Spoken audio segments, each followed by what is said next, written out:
Aujourd'hui, malheureusement, en vérité, ce n'est pas lui qui gouverne. Bonjour. Pourquoi, après 20 et 28 ans de soutien constant à Paul Biya, Issa Chiroma Bakary et Bello Bouba Maïgari, respectivement, ont décidé de quitter la barque de la majorité présidentielle pour aller eux-mêmes à la quête du pouvoir suprême? Et pourquoi maintenant? Le premier donne la réponse dans une interview accordée au lendemain de son départ du gouvernement aux médias en ligne brut, ajoutant ainsi à ce qu'il avait déjà expliqué dans sa lettre au peuple camerounais. Aujourd'hui, malheureusement, dit Issa Chiroma, le président de la République est atteint par l'âge. Il n'a plus le pouvoir physique avec ses contraintes, ses exigences. Il n'a plus la force pour exercer. Donc, lui au pouvoir aujourd'hui, ce n'est pas lui qui gouverne. On s'aperçoit que, par exemple, durant les dernières années, le chef de l'État qui préside aux destinées de notre nation, qui veille à ce que toutes les institutions se déroulent normalement, n'a pas organisé un seul conseil des ministres. La deuxième observation, le président de la République nous donne l'impression d'être distant. C'est à croire que le pouvoir a cessé de lui procurer le plaisir, l'honneur de présider aux destinées de notre nation. Par exemple, au niveau du gouvernement aujourd'hui, il y a 4 ministres qui sont décédés et qui n'ont pas été remplacés. Nous observons également qu'il y a ce journaliste qui a été assassiné, victime d'une conspiration, assassiné d'une manière brutale, sauvage. Cela a suscité l'émoi de la nation en particulier et du monde entier en général. Jusqu'à présent, il n'y a pas de suite. Les populations s'interrogent. Nous qui étions ses collaborateurs, on s'interroge. Qu'est-ce qui justifie, explique cette distance vis-à-vis du pouvoir? Le chef de l'État nous donne l'impression d'être autiste. S'agissant de son rapport avec le gouvernement, nous constatons plusieurs symptômes qui convergent vers ce qu'on peut appeler le syndrome de fin de règne. Le gouvernement de la République a cessé d'être un instrument au service de la République. Il est aujourd'hui un instrument au service des puissances occultes. Ce pouvoir occulte s'est aussi divisé en 2 clans. Il y a tel clan qui appartient à telle famille, à telle caste, l'autre clan qui appartient aussi à une autre famille, à telle enseigne que ce pouvoir relevant de la souveraineté du peuple se trouve donc accaparé par ces 2 groupes qui se battent pour le triomphe de leurs intérêts et surtout qui se battent dans la perspective du changement du chef de l'État à la tête de la nation. J'avais pris la décision de l'accompagner jusqu'à la fin de sa carrière. Roman, ministre d'État qu'il était, c'est-à-dire qu'il rend compte directement au chef de l'État, il devait être difficile pour l'ex-ministre du Tourisme et des Loisirs de supporter ce climat. Joint au téléphone le 30 juin 2025 par Balafon Télévision, Saïdou Maïdadi, membre du bureau politique de l'UNDP, explique que la rupture de son président est une question d'héritage à préserver. Pour lui, l'ex-président Amadou Ahidjo a laissé un héritage qui doit être bien entretenu et Paul Biya comme Bello Bouba sont tous 2 comptables, produits qu'ils sont du système. Mais comme Paul Biya n'arrive plus à le préserver, Bello Bouba est en droit de le récupérer et d'en assurer la garde, d'où l'annonce de sa candidature à la magistrature suprême. Dans les camps des 2 démissionnaires, on parle en tout cas d'un désir profond des militants de procéder au changement, de rompre avec l'inertie désormais installée au sommet de l'État avec un président invisible derrière des ombres noires, selon l'expression de l'économiste Dieudonné Essomba au cours d'une émission de débat à la télévision Vision 4. Pour lui, Issa Chiroma et Bello ont soutenu un président qui assurait ses missions, prenait des décisions, faisait des remaniements. Aujourd'hui, il y a une rupture entre ce qu'il faisait et la situation actuelle. Les Bello se sont mis derrière un président qui était actif, mais ils ne le voient plus. Par contre, il y a des ombres obscures qui gèrent le pays ou qui donnent l'impression de gérer le pays à travers des hautes instructions. Comment voulez-vous que des gens sérieux continuent de soutenir un tel modèle? Demandait l'économiste Essomba.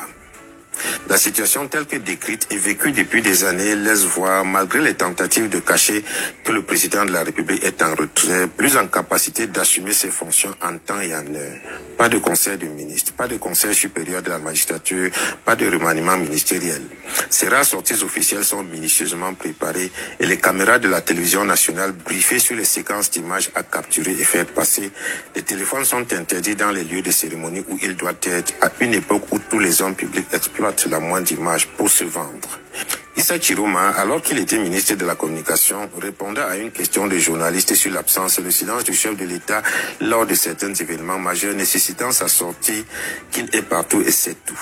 S'il est le même aujourd'hui qui affirme que le président est invisible, il doit savoir de quoi il parle. Lui qui d'ailleurs précise dans sa dernière sortie que, je cite, « La seule chose qui ne changera pas dans l'existence, c'est que tout change. On ne reste pas fidèle à l'incompréhension, à l'inacceptable. » Fin de citation. Issa Chiroma Bakary, lui, il a fait une sortie chez nos confrères de Brut Afrique et il a dit ce n'est plus Paul Biya qui gouverne le Cameroun. C'est une déclaration quand même grave. Elle est forte parce que, dit-on, d'après nos investigations, il aurait tenté 5 ou 8 fois de rencontrer le président de la République dans le cadre de ses fonctions de ministre, il n'a pas réussi à le faire depuis 3 ans. Il n'a pas réussi à voir le président. Et le président, il le voyait seulement lors des cérémonies officielles. Donc, il le voyait quand nous aussi on le voyait. Sans l'approcher véritablement. Ça a été assez frustrant. Et plusieurs fois, il a essuyé l'humiliation et les insultes de certaines personnes nommées par le même décret que lui, mais qui ne sont pas au-dessus de lui. Et puis, les micmacs politiques institutionnels l'ont amené à comprendre que bon, ça y est, finalement, le capitaine abandonne le navire. Pourquoi donc y rester? Donc, il se dit beaucoup de choses autour de Chiroma Bakary pour dire voilà les raisons pour lesquelles il a préféré claquer la porte en disant si c'est comme ça, celui qui m'a amené ici pour le servir n'étant plus là, qu'est-ce que je fais? Si le maître de la maison n'est plus là, alors autant mieux partir. Le ministre Chiroma, lorsqu'il a annoncé d'ailleurs sa démission, a fait savoir qu'il allait mettre un accent sur la communication digitale. Il allait plus communiquer sur le digital, disait-il, parce que là-bas, il n'y a pas de censure. Et chez nos confrères de Brut Afrique, il a dit, je le cite, depuis... Pour l'instant, la certitude n'a pas encore beaucoup fait écho de son... Non, pas encore. Ils ont juste fait Cameroun Tribune, vraiment une fenêtre là-dessus. Donc, il a dit, je cite, depuis 14 ans, le chef de l'État n'a présidé aucun conseil des ministres. C'est très fort, ça. Mais ça, on le savait. Oui. Est-ce que c'est défoncer une porte déjà ouverte? Normalement, si un entraîneur n'a pas évalué ses joueurs, organiser un entraînement, attendez-vous à rester en première division ou aller dans les abîmes du football. Qu'est-ce qui va se passer en 2025? Ce qui va se passer en 2025, c'est qu'en fait, une nouvelle dynamique se met en place. Le peuple a soif de changement. Et c'est clair. C'est à tous les niveaux. Allez voir ce qui s'est passé avant, lorsqu'on a bloqué le sous-préfet qui partait à meeting du RDPC, parce que depuis des semaines ou des mois, des jeunes là-bas n'ont pas d'électricité. Les enfants ont passé les examens dans des conditions extrêmement difficiles. Il y a des zones où il n'y a toujours pas d'eau. 30% du territoire est couvert d'électricité. Pourtant, nous avons des départements, plus de 40 sur 58 qui portent les noms des fleuves, ainsi de suite. À Meveleux également, ils ont manifesté le week-end parce qu'ils n'ont pas d'énergie électrique. Pourtant, il y a un barrage. Ils ont un barrage. Donc c'est autant de choses. Aujourd'hui, en 2025, qu'est-ce qui va se passer? Eh bien, en 2025, on veut passer le cap, les gens veulent passer à autre chose. Une nouvelle direction, je l'ai toujours dit, c'est l'aspiration des Camerounais. Une nouvelle direction incarnée par qui? Là, c'est le débat.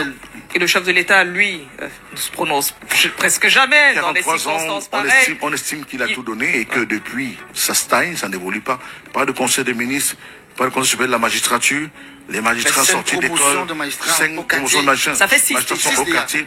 Tout ce qui relève du domaine de sa souveraineté et de son pouvoir régalien et exclusif, tous ces pouvoirs exclusifs n'ont jamais été véritablement exercés. Eh bien, les Camerounais sont humains. Vous pensez que le chef de l'État est conscient de ce que vous dites? Ou de ce que disent les Camerounais? Là, la question n'est pas de savoir s'il est conscient ou pas, c'est de savoir est-ce que le président fait ce qu'il devrait faire. En l'état. Est-ce qu'il le fait? Des décisions pas prises, les magistrats sanctionnés, non. Membres du gouvernement non. Qui manquent, vous avez des magistrats qui attendent depuis d'avoir des promotions. 4 ans, c'est énorme. Ça ralentit beaucoup au niveau de la paye, de l'épanouissement personnel, des gens qui ont rongé les freins, beaucoup sont décédés, n'ont pas été remplacés, des cours qui manquent de patrons, des instances qui manquent de véritables chefs d'orchestre. Il faut que ça bouge. Est-ce que c'est ça qui renforce la guerre des clans? Un gouvernement qui n'a pas bougé depuis longtemps, malgré toutes les crises qu'on a pu avoir, ainsi de suite. Et comme l'a dit Chiroma, beaucoup d'enquêtes ouvertes et non terminées. Y compris l'affaire Martinez-Zogo. Alors, le président peut-être, lui, rabat les cas pour autre chose. Une chose est sûre, que dans la mémoire des Camerounais, il avait dit le 6 novembre, ce septennat sera historique. On attend de voir. Et là, je pense que nous sommes dans l'histoire, justement. Historicité, quoi. Beaucoup sont excités de vivre cette histoire. Nous la vivons déjà. Déjà que j'ai un collègue ici qui était très heureux de dire la coalition s'envole en éclats. J'ai vécu ça. Et je le dirai à mes ancêtres quand je les verrai, quand j'irai là-bas. J'ai vu ça. Moi, j'ai vu la coalition se constituer, je l'ai vu voler en éclats. C'est une grâce.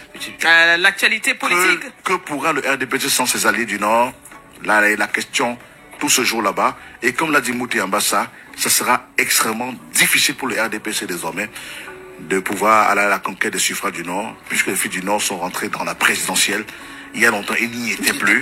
Gaga Aman était venu, l'ami de Coco, mais c'était pas ça. De l'ADD, Garga. Mais on l'a pas écouté depuis. Garga Manadi. Oui. Avec ses insultes, en fait, ses invectives. Moi, j'aime bien le Garga Manadi, le président de l'ADD. Oui. Une grande gueule, hein. Oui, bien sûr, c'est une grande gueule. Donc, justement, les ténors du Nord sont de retour. Ils ont repris leur indépendance politique. Ils étaient jusque-là dans les élections de proximité. Maintenant, ils vont à la conquête du suffrage universel. Ils vont à la présidentielle. Ça, c'est des choses qu'on n'a pas vues depuis très longtemps. Bello, c'était depuis 92. Il n'y était plus jamais allé. Chiroma n'y a jamais été allé. C'est la première fois qu'il va tenter la présidentielle. Eh bien, à cette présidentielle... Si sa candidature est retenue. Chiroma Au Bello. Je parle de Chiroma. Qu'est-ce qui empêcherait qu'il soit candidat? Il a un Non, non, je ne refuse pas. Capacité de... Sauf s'il n'a pas 30 millions. Voilà, non, vous êtes d'accord avec moi que là maintenant on ne peut pas. C'est Ilekab qui valide les candidats. Il est candidat à la candidature. Non, il est candidat. Pour l'instant. Chiroma remplit toutes les conditions. Et même dans Mais ce n'est pas encore validé. En 2022, dans l'émission Charité Hebdo, que tu as évoqué il y a un instant, que disait Bello, nous travaillons à remplir toutes les conditions. T'entends? Pour être candidat. Et il ne faisait que le répéter. Nous travaillons à remplir toutes les conditions. C'est passé comme ça. À qui parlait-il? De qui parlait-il? Pourquoi le disait-il? Et c'était par rapport à la présidentielle. Vous avez la au soutien au chef de l'État. Donnez ça à nos auditeurs. Ils vont l'écouter dans un instant. Ils comprennent. Nous travaillons à instituer. Nous allons remettre cet Alors, entretien. justement, de qui parlait-il? Pourquoi le disait-il? Et à qui parlait-il? 2022. Pas forcément aux journalistes en 2022. Aujourd'hui, Bello, il dit qu'il est candidat. Chiroma dit qu'il est candidat. Chiroma a des élus. Oui. Oui. Qu'est-ce qui empêcherait qu'il soit candidat? Bello a des élus. Qu'est-ce qui empêcherait? Maintenant, sur le plan purement juridique, sur le plan du droit constitutionnel, avec ce qu'on a écouté des professeurs, tous ceux qui, pour l'instant, déclarent leur candidature sont en mesure d'investir un président, un candidat à la présidence de la République. Capacité. Maintenant, il y a beaucoup d'amis de Coco. Ils sont 13 partis politiques, je pense. Oui, 13 partis politiques. Il est en capacité d'investir. Il est hésitant à déclarer que l'opposition va coaliser. Comment? On attend de voir.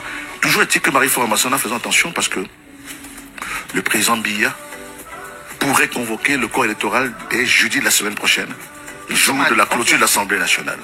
Les députés, donc, il risque d'avoir une tsunami politique. Il pourrait avoir une session extraordinaire. L'homme qu'on dit endormi pourrait donc au moins avoir ce sursaut d'ouvrir l'œil et de dire, écoutez, de convoquer, et ça pourrait donc chauffer. Pour l'instant, les gens se préparent, très peu parlent, beaucoup se préparent, et je peux vous dire une chose, nous sommes de la presse, on a parfois la primaire de l'information, et pour nos auditeurs, on le met souvent à disposition avec des bribes. Les candidatures les plus insoupçonnées vont se révéler dès la semaine prochaine. Vous n'avez encore rien vu. Celui qui a compris a compris. Vous n'avez encore rien vu. Merci infiniment, Cyril Bojeko. Ok, Oswald Baboké. J'étais avec lui samedi. Bon, on était ensemble dans un événement samedi où on a eu... Ah, il était là. Oui, il était à Douala, l'hôtel Cristal. Il y avait docteur Indira. Indira était là aussi. La révérende Indira, était là. Donc, on a partagé le même gala samedi dernier quand on a eu le prix de la meilleure émission politique radio du Cameroun. Notamment Sacré Matin, merci au public qui nous a plébiscité à plus de 107% de voix. Merci beaucoup, bisous à vous. Voilà. Je vous aime très fort. Voilà. C'est la meilleure émission politique radio du Cameroun ici. Et nos confrères d'Equinox Télévision avaient la meilleure émission politique télé. Et le monsieur Baboké était là et il a reçu un prix du chef de l'État, l'homme politique de classe exceptionnelle. Et quand il a eu ce prix, le ministre Baboké a fait une déclaration que j'ai relayée sur Twitter, sur X. Il a dit ceci. Il a remercié les organisateurs et il a dit je transmettrai ce trophée à qui de droit. Et il a dit ceci, et d'abord à qui de droit c'est notre expression, il faut qu'il nous voit pour ça. Ouais. Oui. Ok. Nous sommes les premiers à appeler l'homme de la colline à qui de droit. Bon, il a dit, il vous l'a dit lui-même dans son adresse à la jeunesse le 11 février 2024. Je suis toujours prêt à servir et j'aimerais...